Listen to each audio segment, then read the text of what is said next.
What is going on, guys? nathfifa, and today is my first ever YouTube video. It's going to be on FIFA 16. It's currently Thursday. I'm from the UK, so I've got the game on release day. I wasn't as lucky as some YouTubers to get it so early because of the Argos glitch that happened with the Xbox Ones. I've got it on Thursday. I'm pumped for it to be out, to be honest. FIFA 15 was getting so boring. I needed a little bit of a change, and so far my initial impressions of this game are massive changes, which can only be good because we're getting away from that pace element now, and we're getting to more, you can see the skilled players coming to the floor and playing a lot better than they would in FIFA 15, FIFA 14 and FIFA 13, etc. So back onto the series, it's going to be a road to glory. As you can see, I've just named my ultimate team Rob Brydon FC. He's a famous comedian in the United Kingdom. I love him. Thought I may as well name it after him. Keep his legacy going strong in this series. So, as you can see, I've got my starter team. I'm not going to do anything with that, but I've got 3 gold, a load of bronzes and a silver. I went over to the store, found out you got a reward pack for a new club. Not bad. You get, I think it's 1 rare, is it? No, it's 2. 2, I think, as you'll see here. 3. Close. You get, so I got this player called Gallagher. He's English. I thought we were getting a bit of English theme going on in the starter pack, so I thought, right, we'll store all the English people in the club, and I thought it'd be a shame to quick sell these players for 100 coins all together, tops, 150 odd coins. So I thought, you know what, I thought this guy had a bit of potential, he's Badeka, so I thought I'll list him for 200, someone had already listed him for 200, so I'll list all these players for 200 here, because at the start of Ultimate Team it's all about, what's the word? It's conserving your coins. You want as many coins as you can at the start of Ultimate Team. They are hard to come by. If you don't put FIFA points on, you're not gonna have many coins. That's the simple fact of it all. So obviously this is a road to glory. I don't want to put in any FIFA points in there. I feel like it's a bit cheating, but I'll leave that discussion to another day anyway. So as you can see, I listed all them up for 200.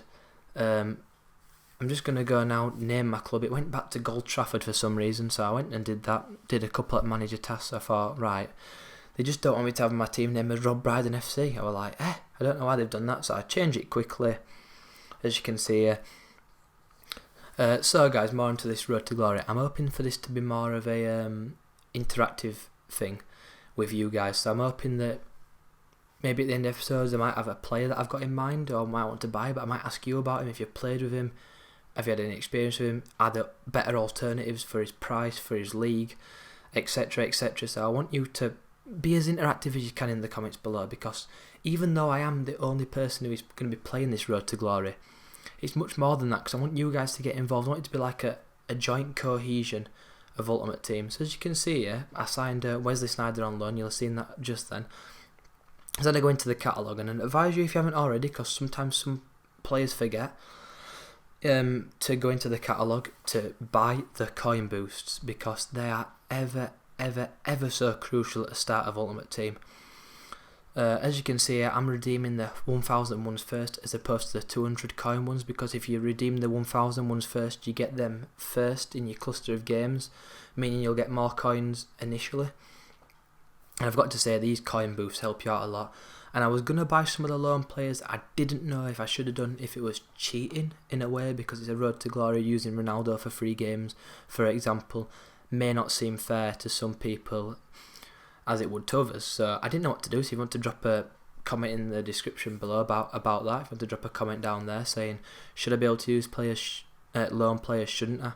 Personally, I don't think I want to, because I feel that it takes the shine away from the road to glory. That it gives me a bit of too much of an advantage at the start. I feel the coin boosts are fair, because having to pay for fitness on one team's going to cost a lot of coins, so the fitness the coin boost will pay for the fitness, etc. But I feel as though using loan players might make this series a bit boring at the start initially.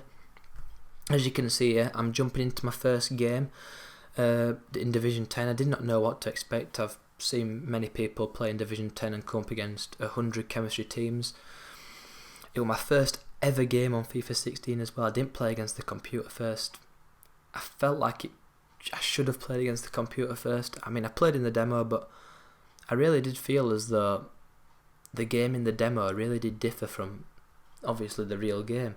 I know they're 2 different builds, but I just felt they were so different. I mean, one point I'd initially like to make on this game is the passing. Now, it's not like FIFA 15 at all. You can't just have your back turned and just try pass it. You can't pass your way out of trouble from the back, I'd say, when you're trying to clear it. Pressing the A button or X button on PlayStation is absolute suicide. You're just going to ricochet the interceptions. My opponent feels like he intercepts a lot more, but it makes for a stop-starty game. But I kind of like it. It's much more realistic. So as you can see here, first opponent, he's got Hulk, who he's loaned. He's got Moussa Dembele up front. And we get off to a lightning start in the 3rd minute. And I can't pronounce his name. Westerman whips it in. And look at that for an header. I mean, it goes down as an own goal. As you'll see from the replay in a second, it actually comes off the keeper, who's made a bit of a mess of it, in all honesty. He really is flapping at that one. But that is 1-0 to us. And then I get a chance in the 30th minute. A nice free kick. A nice fake shot. I decide to let rip, and his keeper's not looking too convincing at net. He punches that one just over the bar. I don't know who he actually has in net. I think it was the bronze player, to be honest. But then he's straight back in there, and my keeper, much more convincing, grabbing that ball for Rob Brydon FC, not letting anybody through. And it were a pretty boring game, to be honest. I'm not going to lie, and that's how it ends, 1-0. That's also another thing I found on FIFA. There's not as many clear-cut chances at all. And if you come across a chance, you've got to take it on this game. I don't know if I actually showed the match stats at the end of this game, but I didn't have many shots, he didn't have many shots. I think I did dominate possession. I think I got about 60% possession, which is always good, but you need to get the goals to win the games, and I need to create more chances. But I didn't feel as though it was bad for my first game. Can't complain about a 1-0 win. As you can see, Honeyman getting the man of the match at an 8.1 rating. You'll see here this coin boost. Look at that, 1,500 coins straight off the bat. As you can see from the match stats, he had 1 shot on target. I had 1 shot on target. Only thing that differed where I had 2 shots, he only had 1. That's how tight these games are. So as you can see, lads, I've got 1,800 odd coins, 500 odd coins, whatever, but I go straight out and I think I've got to improve that chemistry. So I go out and I pick up a goalkeeper, pick up Morris. I only picked him up because he's shiny. I have no idea if he was going to be good. There were probably a better player's stats who were non-rare, but I picked him up because he was shiny, much more appealing. I looked at Ambrose, realised he only had 30 odd pace and thought better of it. I know pace doesn't matter as much, but 30 odd pace, I don't think I could be dealing with it. So I went up and picked up Kelly Evans with 81 pace, and one last player I do pick up is a left back to go with Kelly Evans, and that is, wait for it, I can't remember, is it? Yeah, it's him, Elisame. Picked him up because he had a bit of pace. I mean, it's not all about pace this game, but I still feel as though on your wing backs, on your wingers, crossing's effective on this game, so you need a bit of pace. Get yourself down line, pace when defending to get back. It's a key factor still on this game, is pace. So as you can see, lads, I'm just going to rejig the team, and we're coming to a close in this episode. I know I've only done 1 game. Mainly I would explaining a lot of things, but I'm going to try to do 2 and 3 games an episode, because obviously 1 game is not enough. As you can see, I'm just taking out Westerman and Arslan, and that is the team at the end of this episode, lads. Just going to swap the goalkeeper now, so this will be the end, boys. I'll do 2 or 3 episodes next, 2 or 3 games next episode. If you could like, comment, subscribe, that would be greatly appreciated, lads. If you've got any suggestions for the team, where to go in the future, that would be appreciated massively. Thank you for your support, and goodbye.